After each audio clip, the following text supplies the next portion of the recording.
يا رب عليك ببابك. ما امروز میبینیم که بسیار جوانهای مسلمان تاجیک و تاجیکستان رفته توبه کرده آمده شدن، فکر میکنند که قهرمانی این کفر است.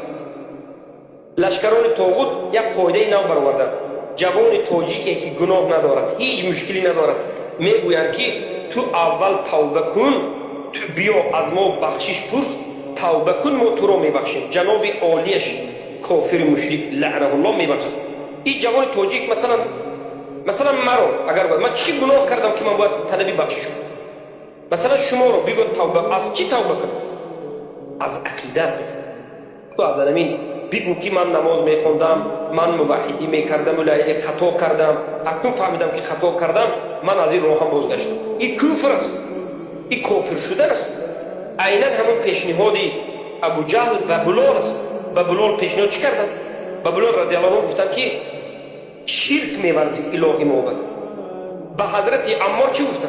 به عمار گفتن که دشنام میدی پیامبر فذکر آلیهتنا بخیر، آلیه های ما به نیکی یاد میکنی تا به اکراه گرفتار نشوید.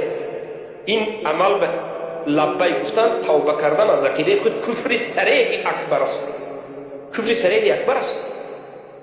جوانهای ما بدون یگان اکراه تماس میگیرند، میگن این پدر و مادر اذیت داده ایستادن، من نروم نمیشد، میرن میگن که من توبه کردم، مسلمان بودم، دیگه کافرم، دیگه نمیکنم.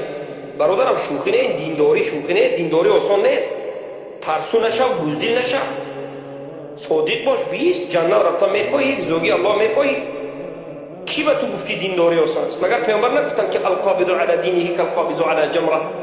روز می آید که چنگ زدن به دین، چنگ زدن به لخشه سوزان است، چنگ زدن به آتش است، چنگ زدن به لخشه انگشت سرخ است. دینت داری، چنانه که در آتش میسوزی در آتش میسوزی. صبر کن، صابر باش.